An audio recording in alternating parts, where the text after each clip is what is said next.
Okay, so I said that the dead bug banded hip flexor marches is probably my favorite way to get that hip flexor firing and stabilizing the pelvis in conjunction with the core.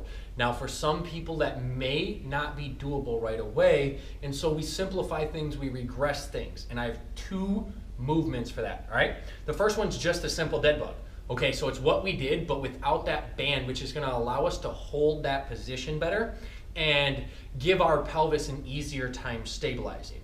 Now, it won't directly target the hip flexors the way that the banded marches do, but it's still going to teach that pelvic position, which is going to help integrate the core and help stabilize that pelvis. The second one is going to be from a similar position. We're going to be lying on our back, and we're going to do some hip flexor isometrics. Okay, so isometrics are one of the best ways to reduce pain, increase strength, and improve the function and execution of certain movements or muscles. So let's get right into it. First one going to be a dead bug. I'm going to show you from the side.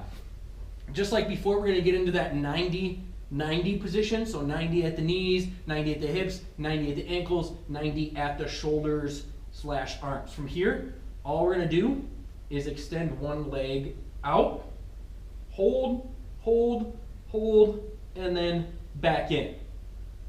All right, and we're going to alternate those, doing about 5 to 8 reps per side, 3 to 5 seconds. Now remember, if you can't extend all the way out, without your pelvis changing position, without your low back coming off the ground, then don't extend all the way out. Shorten that range of motion.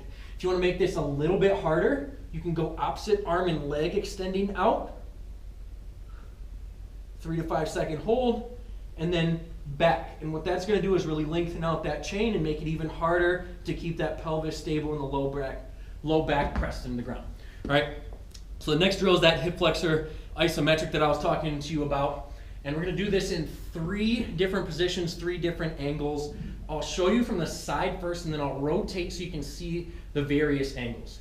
Okay, so all we're going to do, lying on our back, a little bit of core tension, kind of pressing our low back in the ground, but not being super concerned about it. We're going to bring that knee up to 90. We're going to press the hand into the knee, and we're going to try to drive the knee into the hand. So we're creating this opposing pressure and trying to create an isometric through that. As you get stronger here, you can ramp up the tension through the hand and really try to work that hip flexor, okay? You're gonna feel everything from your abdomen down into the top of your thigh working on this one.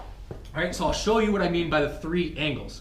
First angle is just gonna be a straight up and in, create that tension, 5 to 8 reps, 3 to 5 seconds per rep.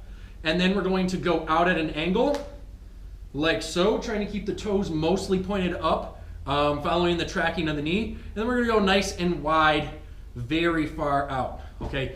Do each of those 5 to 8 reps, 3 to 5 second holds on each rep, okay? Now being mindful of which position with the upper leg, the knee, feels best and feels worse or weakest. And the one that feels worst or weakest is where you need to work the most and spend the most time.